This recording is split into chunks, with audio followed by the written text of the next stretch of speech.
Gracias, hermano Roberto. Buenos días, hermanos.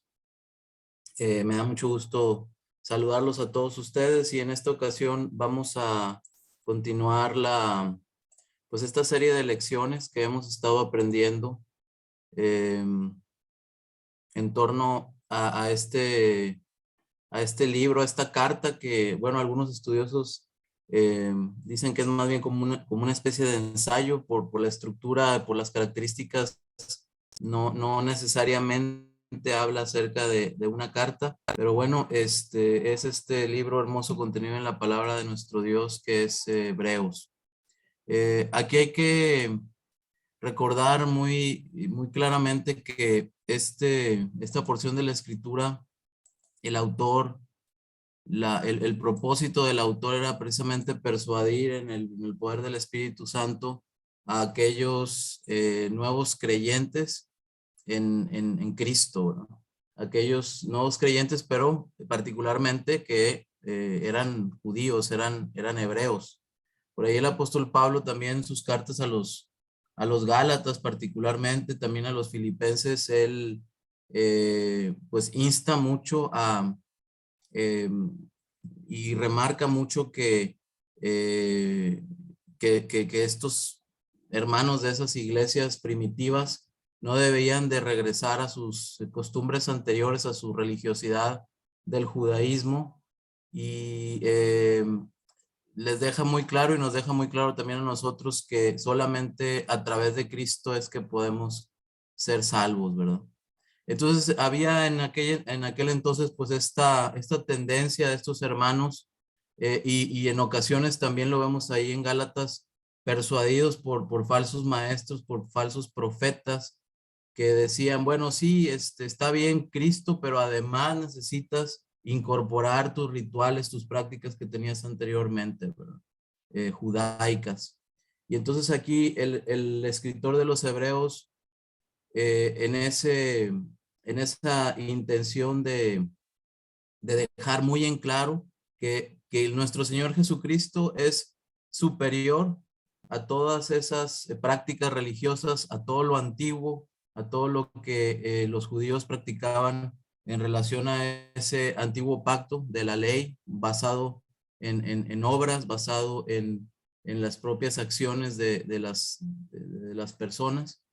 Y por ahí en las lecciones anteriores, bueno, hacíamos un estudio de los capítulos anteriores, los primeros 6 capítulos de Hebreos. Y pues veíamos en el capítulo 2 que Cristo es el autor de la salvación. Luego en el 3 y el 4, el escritor expone que Jesús es superior a Moisés. Jesús es el gran sumo sacerdote. Eh, Jesús es superior a los ángeles, el nuevo pacto es superior al antiguo pacto. Y en esta ocasión vamos vamos a hablar acerca del título de la lección es Jesucristo superior al sacerdocio arónico. Acuérdense, hermanos, que aquí, bueno, pues los judíos tenían muy arraigado en su creencia eh, que los sumos sacerdotes eran quienes se encargaban de mediar entre el pueblo y Dios. Por allá en Levítico vemos toda una descripción muy exhaustiva acerca de cuáles eran las responsabilidades y cuál era el alcance de la función sacerdotal. Eh, y bueno, pues en su creencia ellos tenían ese precepto de que la única manera que tenían para poder ellos ser perdonados de sus pecados era a través de los sacrificios que estos sacerdotes ofrecían, digamos, a nombre del pueblo o a favor del pueblo, de manera que Dios pudiera perdonarles, ¿verdad? Y aquí lo que nos dice el escritor a los hebreos es que Jesucristo es superior a ese sacerdocio de Aarón, ¿verdad? Acuérdense que Aarón fue el primer sumo sacerdote que nuestro Dios ordenó o instituyó, y de ahí en adelante, bueno, toda su descendencia. Aarón era de la tribu de Leví, y por eso los sumos sacerdotes siempre tenían que ser personas, varones de la tribu de Leví, descendientes de Leví. Entonces, el escritor a los hebreos pone un ejemplo muy importante que a los judíos les hace sentido muy rápidamente y hace alusión a un evento histórico que sucedió entre Abraham y este personaje Melquisedec, del cual ya en algunos puntos en la clase pasada eh, nuestro hermano Santos, Armando, nos explicó. Entonces, bueno, este es en sí el título de la lección. El texto que tenemos para memorizar el día de hoy es Hebreos 7:26, que dice, porque tal sumo sacerdote nos convenía, santo, inocente, sin mancha, apartado de los pecadores y hecho más sublime que los cielos. Obviamente, refiriéndose a la persona de nuestro Señor Jesucristo. Y el texto base donde estaremos meditando, pues es prácticamente el capítulo 7 de Hebreos, el completo versículo 1 al versículo 28. Entonces, la clase está dividida en estas secciones. Primero una introducción, después vamos a hablar acerca de la superioridad del sacerdocio de Melquisedec sobre el sacerdocio de Aarón. Ya decíamos que los judíos, pues obviamente dependían, por así decirlo, del sacerdocio arónico, de las prácticas sacerdotales. Eh, eh, lo llamamos arónico porque pues es la práctica que se venía realizando desde los tiempos de Aarón.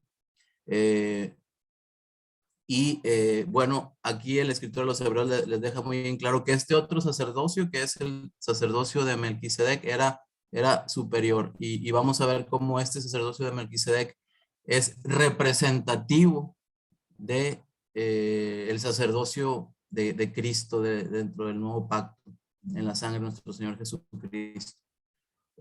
Después vamos a ver el punto de la necesidad de cambiar el sacerdocio. Les dejó muy en claro que era necesario que ellos cambiaran esas prácticas sacerdotales antiguas por el nuevo sacerdocio que es por medio de nuestro Señor Jesucristo. Posteriormente las cualidades del nuevo sacerdocio y al final vamos a ver rápidamente un pequeño resumen. Bueno, pues como introducción ya lo mencionábamos que el autor de Hebreos utilizó un evento histórico para señalar que Jesucristo es superior al sacerdocio arónico. Y este evento lo tenemos ahí en Génesis capítulo 14, en los versículos 17 al 20. Génesis 14 del 17 al 20 lo tengo escrito aquí en la pantalla, si lo quieren seguir o en sus Biblias. Miren, un poquito antes de leer estos tres versículos, la Biblia todo lo que es el capítulo 14, al menos de los versículos del 1 al 16, que son los previos a esta porción que vamos a leer, nos habla acerca de una guerra que había entre un grupo de reyes y otro grupo de reyes. En aquel entonces cuando vivía Abraham. De hecho, aún todavía Dios no le cambiaba el nombre, su nombre original, que era Abraham sin H, sino esto fue posteriormente. Pero entonces había esta guerra y sucedió que ustedes recuerdan que Lot era el sobrino de Abraham y él vivía en Sodoma. Entonces, uno de los reyes de uno de los grupos era el rey de Sodoma y los reyes de los otros grupos capturaron a el rey de Sodoma y posteriormente también se llevaron a mucha de su gente y sus pertenencias. Entre ellos, entre las personas a las cuales se llevaron, era Lot, el sobrino de Abraham. Abraham, acuérdense que era muy rico, hermanos, tenía muchas posesiones, tenía mucha gente a su servicio. Y entonces cuando llega uno de los que sí pudieron escapar y llega con Abraham y le dice, oye, ¿sabes qué? Se llevaron a Lot, tu sobrino. él juntó a toda su gente, Abraham, y fueron tras los reyes, tras estos reyes que habían llevado cautivo a Lot para rescatarlo. Y así lo hicieron, hermanos, por el poder de Dios. Él dio a estos reyes en las manos de Abraham y rescató a Lot y rescató todo lo que estos reyes se habían llevado, tanto personas como posesiones materiales, animales, etcétera, etcétera. Entonces, eso sucede de los versículos 1 al 16. Y en el versículo 17 es cuando Abraham está regresando, viene regresando de haber derrotado a este rey que se llama Kedorlaomer. Es un poquito confusa el nombre, está un poco difícil, Kedorlaomer, ¿verdad? Dice que cuando Abraham volvía de haber derrotado a Kedorlaomer y los reyes con que en él estaban, dice el versículo 17, salió el rey de Sodoma a recibirlo al valle de Sabe, que es el valle del rey. Versículo 18, entonces Melquisedec, y aquí es donde vemos en la Biblia la única aparición, la única actuación, por así decirlo, de Melquisedec en la palabra de Dios. Después en los Salmos se hace referencia a él y el autor de los Hebreos también hace referencia a él. Entonces Melquisedec, rey de Salem y sacerdote del Dios Altísimo, sacó pan y vino. Versículo 18, y le bendijo, o sea, bendijo a Abraham, diciendo, bendito sea Abraham del Dios Altísimo, creador de los cielos y de la tierra. Y bendito sea el Dios Altísimo que entregó tus enemigos en tu mano. Entonces vemos que al momento de que Abraham llega con el rey de Sodoma, donde el rey de Sodoma llega a recibirlo, ya más adelante vemos que Abraham le hace entrega de todo de todo el rescate, de todo el botín, ¿verdad? Entonces, pero Abraham dio diezmo, ¿verdad? Dio diezmo al sacerdote Melquisedec. Pero entonces vemos que este Melquisedec sale al encuentro y le bendice, ¿verdad? Bendice a Abraham. Y esto es el hecho al cual hace referencia el escritor de los Hebreos. Y fíjense cómo dice que Melquisedec era sacerdote del Dios Altísimo. Aquí, hermanos, estamos hablando de pues muchos años antes de que nuestro Dios establecía el sacerdocio de Aarón, ¿verdad? El sacerdocio de Aarón lo estableció, pues bueno, ya después de que el pueblo fue liberado de Egipto, ¿verdad? Entonces, pues estamos hablando de una buena cantidad de años cuando ya la palabra de Dios nos habla de Melquisedec como un sacerdote del Dios Altísimo. Y esto se los está diciendo el escritor a los hebreos, precisamente a sus destinatarios, que esto ya existía anteriormente al sacerdocio de Aarón, y les deja muy en claro que ese sacerdocio de Melquisedec, que es representativo de la persona de Cristo, es mayor, más importante que el sacerdocio de Aarón. Entonces era precisamente el propósito que lo vemos aquí en la presentación. El primer punto es la superioridad del sacerdocio de Melquisedec sobre el de Aarón. El segundo punto, la necesidad de cambiar el sacerdocio. Y el tercer punto, cuáles son las cualidades del nuevo sacerdocio. Y es lo que vamos a estar revisando en esta lección. Esos puntos en ese orden. Bueno, miren, voy a tratar de hacer la lectura bíblica, es todo el capítulo 7, pero les pido que escuchen con atención. Dice, porque este Melquisedec, rey de Salem, sacerdote del Dios Altísimo, que salió a recibir a Abraham, que volvía de la derrota de los reyes, y le bendijo, a quien asimismo dio a Abraham los diezmos de todo, cuyo nombre significa primeramente rey de justicia y también rey de Salem, esto es, rey de paz, sin padre, sin madre, sin genealogía, que ni tiene principio de días ni fin de vida, sino hecho semejante al Hijo de Dios, permanece sacerdote para siempre. Considerad pues cuán grande era este, a quien aún Abraham, el patriarca, dio diezmos del botín de lo que recuperó, ¿verdad? De los reyes, como ya lo habíamos explicado. Ciertamente, los que de entre los hijos de Leví reciben el sacerdocio, tienen mandamiento de tomar del pueblo los diezmos según la ley, es decir, de sus hermanos, aunque estos también hayan salido de los lomos de Abraham. Pero aquel cuya genealogía no es contada de entre ellos, Melquisedec, tomó de Abraham los diezmos y bendijo al que tenía las promesas. ¿Quién tenía las promesas de parte de Dios? Abraham. Melquisedec bendijo a Abraham. Versículo 7, y sin discusión alguna, el menor es bendecido por el mayor. Acuérdense, hermanos, que el mayor siempre era el que bendecía al menor. Los padres eran los que bendecían a los hijos. Y aquí claramente el escritor de los Hebreos está diciendo, el mayor, Melquisedec, bendijo al menor, Abraham. Versículo 8, y aquí ciertamente reciben los diezmos hombres mortales, refiriéndose al sacerdocio de los levitas. Pero ahí, en el sacerdocio de Melquisedec, uno de quien se da testimonio de que vive.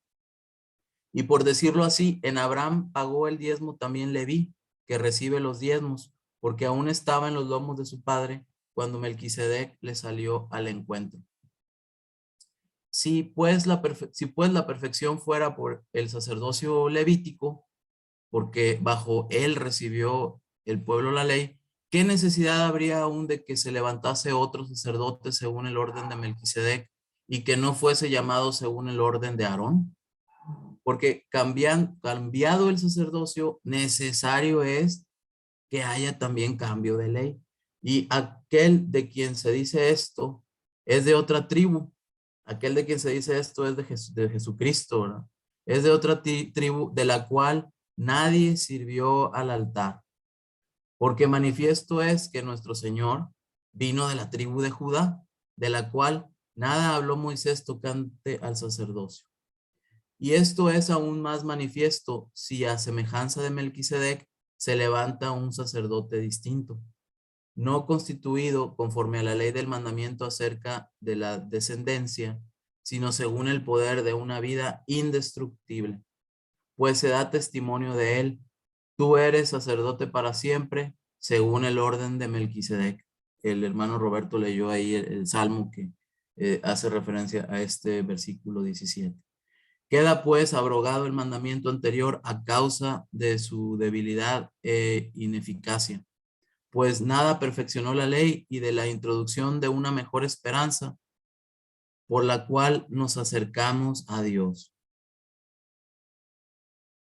Y esto no fue hecho sin juramento, porque los otros ciertamente sin juramento fueron hechos sacerdotes, pero este, con el juramento del que dijo, juró el Señor y no se arrepentirá, tú eres sacerdote para siempre, según el orden de Melquisedec. Nuevamente la cita del Salmo.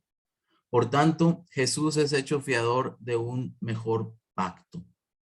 Y los otros sacerdotes llegaron a ser muchos, debido a que por la muerte no podían continuar. Mas este, por cuanto permanece para siempre, tiene un sacerdocio inmutable, es decir, no cambia, no tiene un fin. Por lo cual puede también salvar perpetuamente a los que por él se acercan a Dios, viviendo siempre para interceder por ellos. Porque tal sumo sacerdote nos convenía, santo, inocente, sin mancha, apartado de los pecados y hecho más sublime que los cielos, que no tiene necesidad cada día, como aquellos sumos sacerdotes, de ofrecer primero sacrificios por sus propios pecados y luego por los del pueblo, porque esto lo hizo una vez y para siempre, ofreciéndose a sí mismo, nuestro Señor Jesucristo. Porque la ley constituye sumos sacerdotes a débiles hombres, pero la palabra del juramento posterior a la ley, al Hijo, hecho perfecto para siempre. Gracias al Señor por la lectura de su palabra. Entonces, hermanos, el primer punto es la superioridad del sacerdocio de Melquisedec, y eso lo vemos ahí en los versículos del 1 al 10. Ya decíamos acerca de Melquisedec, leímos un poquito acerca de su historia allá en Génesis, y es aquí el autor a los hebreos, el escritor a los hebreos, nos lo pone como un tipo de Jesucristo, porque ahí en Génesis leíamos que era el sacerdote del Dios Altísimo, ¿verdad? El Elión en hebreo es el Dios Altísimo, el Altísimo, es decir, no hay ningún otro Dios que sea superior a nuestro Dios. Ya decíamos, no se vuelve a mencionar a este personaje en todo el Antiguo Testamento, pero sí se menciona aquí en Hebreos como uno que es representativo de Cristo, como es una figura de Cristo, ¿verdad? El siguiente punto es el significado del nombre de Melquisedec, que es rey de justicia y rey de paz, ¿verdad? ¿Quién es el rey de justicia? Nuestro Señor Jesucristo es justo y Él nos justifica. En él no hay ninguna injusticia. Si ustedes leen primera de Juan 2:1, dice, hijitos míos, estas cosas os escribo para que no pequéis, y si alguno hubiere pecado, abogado tenemos para con el Padre, a Jesucristo el justo. Entonces, Cristo es el Rey de justicia. Y el otro significado del nombre de Melquisedec es Rey de paz. El Señor Jesucristo es Rey de paz. Recuerdan allá en Isaías, y se llamará su nombre admirable, consejero, Dios fuerte, Padre eterno, príncipe de paz. Nuestro Señor Jesucristo es el monarca de la paz. A través de él podemos tener paz para con Dios, ¿verdad? El Señor dijo también en Juan 14:27, la paz os dejo, mi paz os doy. Yo no os la doy como el mundo la da. No se turbe vuestro corazón, ni tenga miedo. Efesios 2:14 y 15, porque Él es nuestra paz, refiriéndose a nuestro Señor Jesucristo, que de ambos pueblos hizo uno. Entonces, vemos muy claramente que este es el significado de este Melquisedec, de este nombre Melquisedec, es representativo de la persona de nuestro Señor Jesucristo, en el sentido de que nuestro Señor Jesucristo es el Rey de justicia y es el Rey de paz. El tercer punto dentro de esta primera sección es la eternidad e inmutabilidad de este sacerdocio. En Hebreos 7:3 se describe la semejanza entre Melquisedec y el Señor Jesucristo en cuanto a su eternidad e inmutabilidad. Ahí leíamos en el versículo 3 acerca de Melquisedec, sin padre, sin madre, sin genealogía, que ni tiene principio de días, ni fin de vidas, sino hecho semejante al Hijo de Dios. Permanece sacerdote para siempre, inmutable. No se sabe quiénes fueron los padres de Melquisedec, no se sabe ni cuándo nació, ni cuándo murió, no se sabe dónde fue sepultado. Fue un tipo de Jesucristo en cuanto a su eternidad. Melquisedec no fue Jesucristo, como por ahí algunos enseñan. Algunos estudiosos dicen que era Jesucristo personificado. Bueno, pues nosotros creemos que no, sino era alguien que representaba a la persona de nuestro Señor Jesucristo, porque precisamente ahí en el versículo 3 leemos que fue hecho semejante al Hijo de Dios. Dice semejante al Hijo de Dios. El siguiente punto que vemos en este capítulo 7 es, allí en los versículos del 4 al 21, es que el escritor a los hebreos les habla acerca de la necesidad de cambiar el sacerdocio, es decir, de dejar atrás el sacerdocio de Aarón y cambiar a este nuevo sacerdocio de nuestro Señor Jesucristo.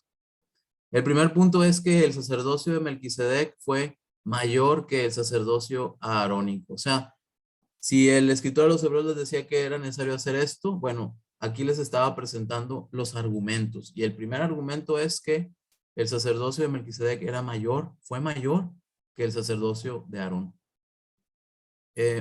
Dice ahí en el versículo 4 de Hebreos 7, considerad pues cuán grande era este, a quien Abraham el patriarca le dio diezmos del botín. O sea, imagínense, Hebreos, Abraham, vuestro padre, el patriarca, ¿verdad? Él le dio diezmos del botín a Melquisedec. Imagínense qué grande no sería Melquisedec, ¿verdad? Que incluso Abraham le dio estos diezmos. Los que pertenecían a la tribu de Leví tenían el mandamiento de tomar los diezmos de las otras tribus, aunque también ellos eran descendientes de Abraham, ¿verdad? Entonces aquí claramente vemos cómo los mismos levitas tomaban los diezmos de las tribus, de las otras 11 tribus, ¿verdad? A pesar de que también ellos descendían de Abraham, las otras 12 tribus. Y aquí vemos que Abraham mismo dio diezmos a Melquisedec. El segundo punto es que, y bueno, así queda establecido muy claramente cómo Melquisedec pues fue mayor, como su sacerdocio mayor al sacerdocio de Aarón. El segundo punto es que Abraham entregó los diezmos a uno que no era de su familia y fue bendecido por él. Acuérdense, Melquisedec y Abraham pues no eran familiares, ¿verdad? Y aún así, Abraham le entregó los diezmos, a diferencia del diezmo, del pacto del diezmo del sacerdocio levita, que se entregaban los diezmos pues entre los miembros de las mismas familias, o los descendientes de las familias de los hijos de Abraham, eh, Jacob, ¿no? Entonces en el versículo 6 vemos, pero aquel cuya genealogía no es contada de entre ellos, tomó de Abraham los diezmos. Versículos 6 y 7, y bendijo al que tenía las promesas, y sin discusión alguna, el menor es bendecido por el mayor. Esto es una afirmación contundente, hermanos, acerca de quién era el mayor. Versículos 8 y 9, y aquí ciertamente reciben los diezmos hombres mortales, pero ahí uno de quien se da testimonio de que vive. Y por decirlo así, en Abraham pagó el diezmo también Leví, que recibe los diezmos. Y el tercer punto es que no hubo perfección en el sacerdocio arónico. Así que fue necesario levantar un sacerdocio que no fuera de la tribu de Leví, sino que fuera según el orden de Melquisedec. En el versículo 12 lo que nos dice es que con el cambio de sacerdocio también era necesario un cambio de ley. Acuérdense que el sacerdocio levítico, bueno, pues estaba bien establecido en la ley. Bueno, pues como hay un cambio de sacerdocio, también es necesario ahora un cambio de ley. El versículo 13 nos dice que el Señor Jesucristo era de la tribu de Judá, de lo cual nada habló Moisés en relación al sacerdocio. Entonces, aquí, bueno, deja en claro cómo no hubo perfección en ese sacerdocio de Aarón y que era necesario cambiar este sacerdocio. El sacerdocio del Señor Jesucristo, anunciado por Melquisedec, es un sacerdocio distinto, por lo menos en 4 aspectos. Y lo que leíamos ahí en los versículos 14 y 15 nos habla acerca de que este sacerdocio vino de la tribu de Judá. Ya decíamos, a diferencia del sacerdocio de Aarón, que vino de la tribu de Leví. El otro aspecto en cuanto a diferencia es en el versículo 16, que no es por una sucesión familiar. Acuérdense que cuando Dios nombra y ordena a Abraham como el sumo sacerdote, cuando muere Abraham, bueno, pues el sumo sacerdote que le sucedió a Abraham, pues era su hijo, y así sucesivamente se iban cambiando los sacerdocios por una sucesión familiar, un linaje familiar, y entonces a los levitas, a los descendientes de Abraham, pues les toca el sacerdocio según la ley, ¿verdad? Acá no es un sacerdocio por sucesión familiar, sino por el poder de una vida indestructible, que esta es la vida de nuestro Señor Jesucristo. Ahí lo leíamos en el versículo 16. Los versículos 17 al 20 nos hablan acerca de que fue constituido sobre juramento de Dios, ¿verdad? Dios fue el que estableció bajo su propio juramento este sacerdocio nuevo de nuestro Señor Jesucristo. A diferencia de pues las instituciones anteriores, que ya lo decíamos, era bajo otras normativas. Y los versículos 21 al 25 nos dejan muy en claro que, a diferencia del sacerdocio levita, que pues ya decíamos, los sacerdotes no podían continuar porque pues morían, ¿verdad? Y de ahí pues el que siguiera, y lo mismo se seguía repitiendo. En el caso de nuestro Señor Jesucristo, su sacerdocio es eterno, es inmutable y es eficaz, ¿verdad? Estas son las cuatro diferencias que podemos identificar aquí en cuanto a el sacerdocio arónico y el nuevo sacerdocio de nuestro Señor Jesucristo.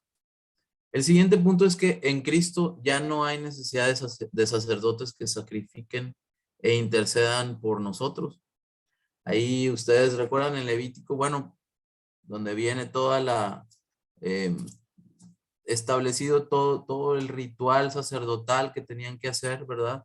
Para poder ser mediadores entre Dios y el hombre, para poder ser perdonados de sus pecados. Había todo un ritual muy bien establecido acerca de qué es lo que se debía de hacer, cómo se debía de hacer, cuándo se debía de hacer, de qué manera se debía hacer, qué no se debía de hacer, qué sí se podía hacer. Y bueno, todo esto, eh, aquí Hebreos nos dice, no hay necesidad de que estos sacerdotes sacrifiquen e intercedan por nosotros. En los versículos 18 y 19, de 18 al 20, leemos, queda pues abrogado el mandamiento anterior a causa de su debilidad e ineficacia. Es decir, ese mandamiento anterior es débil, es ineficaz, pues nada perfeccionó la ley, y de la introducción de una mejor esperanza por la cual nos acercamos a Dios. Esa mejor esperanza es la esperanza que nos da nuestro Señor Jesucristo, que por medio de Él, solamente por medio de Él, es que podemos acercarnos a Dios.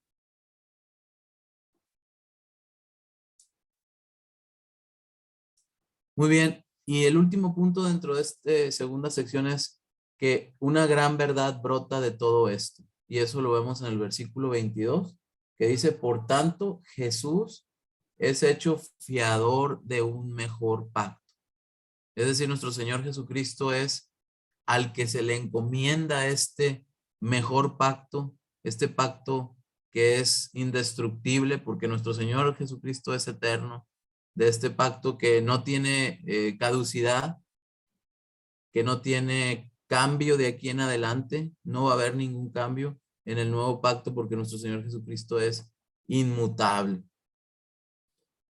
Juan 1:17 dice, pues la ley por medio de Moisés fue dada, pero la gracia y la verdad vinieron por medio de Jesucristo. Ya vemos que la ley, nos habla el escritor a los hebreos, que fue débil, fue ineficaz, ¿eh?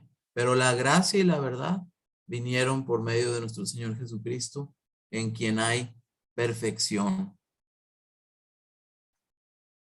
Bueno, pues eso es, digamos, la parte de la necesidad que el escritor a los hebreos les habla, de que dice, necesitamos tener un nuevo sacerdocio con respecto del sacerdocio anterior que teníamos. Ahora nuestro nuevo sacerdote es Jesucristo. ¿Qué cualidades tiene este nuevo sacerdocio? Bueno, pues eso lo vemos ahí en los versículos del 23 al 28 del capítulo 7. Estamos en el capítulo 7 de Hebreos. La primera cualidad es que el nuevo sacerdocio puede salvar perpetuamente a los que por él se acercan a Dios, ¿verdad? El versículo 23 nos deja muy en claro cómo los otros sacerdotes pues llegaron a ser muchos debido a que por la muerte no podían continuar, ¿verdad? Entonces, ya decíamos, venía uno después del otro y eran muchos. Nuestro Señor Jesucristo es uno solo por siempre. El Señor Jesucristo permanece para siempre. Eso lo leemos en el 24. Él tiene un sacerdocio que es inmutable. Y en el 25 vemos que por lo cual también puede salvar perpetuamente, es decir, salvar para siempre a los que por él se acercan a Dios, viviendo siempre para interceder por ellos. Entonces, esta es la primera cualidad, que el nuevo sacerdocio puede salvar perpetuamente a aquellos que se acercan a Dios por medio de él. Y la segunda cualidad es, básicamente, hablan acerca de las cualidades de nuestro sumo sacerdote. En los versículos 25 al 28, ahí lo vemos. Y la primera cualidad de nuestro sumo sacerdote, nuestro Señor Jesucristo, es que Él es santo, inocente, sin mancha, apartado de los pecadores y hecho más sublime que los cielos. Eso lo leemos ahí en el 26. La segunda cualidad de nuestro sumo sacerdote es que él no tiene necesidad de cada día, como aquellos otros sumos sacerdotes, de ofrecer primero sacrificios por sus propios pecados y luego por los pecados del pueblo. Nuestro Señor Jesucristo no tuvo pecados y él fue en sí mismo el sacrificio por los pecados de nosotros, ¿verdad? Y de una vez se hizo ese sacrificio una sola vez y para siempre, ofreciéndose a sí mismo. Esa es la tercera cualidad. Un solo sacrificio una vez y para siempre. No como en la antigüedad, que se hacían sacrificios día tras día, tras día, tras día, y a través de muchos sacerdotes que sucedían a los anteriores. Acá ya no. Acá nuestro Señor Jesucristo hizo un solo sacrificio para siempre. Vemos que los sacerdotes de la antigüedad eran hombres débiles, constituidos de acuerdo a la ley, pero el Señor Jesucristo fue constituido por la palabra del juramento posterior a la ley. Era el juramento que Dios había dado en el nuevo pacto. El Hijo hecho perfecto para siempre, para siempre. Y la tercera cualidad es que no hay otro sumo sacerdote, solamente el Señor Jesucristo es sumo sacerdote. Él es único, es eterno e inmutable. Nadie puede tomar este sacerdocio para sí. Nadie hay que supere las cualidades de nuestro Señor Jesucristo. Esa es la tercera cualidad del nuevo sacerdocio. Como resumen, hermanos, el primer punto tenemos que Jesucristo, por ser sumo sacerdote según el orden de Melquisedec, es superior al sacerdocio de Aarón. El segundo punto es que Melquisedec recibió los diezmos de Abraham y lo bendijo. Ya leíamos ahí en Hebreos que sin discusión, Melquisedec, es porque él bendijo a Abraham, el menor es bendecido por el mayor, ¿verdad? Entonces, en este caso, Melquisedec es mayor y Abraham es el menor, ¿verdad? El tercer punto es que estando ya presente Cristo, no hay más necesidad de sacerdotes, de mediadores entre Dios y los hombres. Cristo es el único mediador entre Dios y los hombres, ¿verdad? El cuarto punto es que Jesucristo, nuestro sumo sacerdote, es santo, inocente, sin mancha y apartado de los pecadores y hecho más sublime que los cielos. No hay otra persona, otro sacerdote de la antigüedad o de la actualidad que se llamen sacerdotes. De hecho, es incorrecto llamar a una persona un sacerdote, puesto que hay solamente un sumo sacerdote y nada más. Y esto es nuestro Señor Jesucristo. No hay nadie que sea santo, no hay nadie que sea inocente, sin mancha y apartado de los pecadores. Y ningún sacrificio puede ser acepto delante de los ojos de Dios que no sea el sacrificio que ya fue hecho en la cruz del Calvario por medio de la muerte y el derramamiento de la sangre de nuestro Señor Jesucristo. Ese es el único sacrificio que fue acepto y que será acepto por toda la eternidad delante de los ojos de nuestro Dios para podernos redimir a nosotros. Y el último punto es que no hay otro sumo sacerdote. Nuestro Señor Jesucristo es el único, es eterno, inmutable. Nadie puede tomar para sí este sacerdocio. Nadie hay que pueda superar las cualidades de él. Y hermanos, para concluir, yo quiero decirles que este nuevo pacto en el cual nosotros vivimos, Dios lo anunció desde Adán y Eva. Dios había prometido enviar a un Salvador. Ese es el nuevo pacto. El viejo pacto, la ley, sirve precisamente para demostrarnos que somos pecadores, pero y que necesitamos de un Salvador. Para eso es el viejo pacto, para eso es la ley, para eso sirve la ley. No es para demostrarnos justos a nosotros mismos, sino para demostrarnos pecadores y que necesitamos de un Salvador. Y esto al pueblo hebreo le había sido revelado en las Sagradas Escrituras.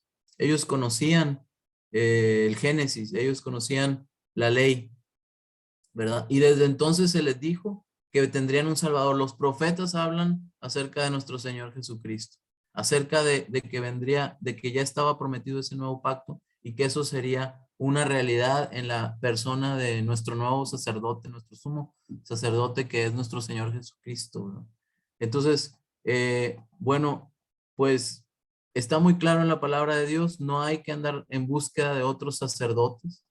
No, no necesitamos ningún otro mediador entre Dios y los hombres, sino solamente esto es a través de nuestro Señor Jesucristo, el sumo sacerdote.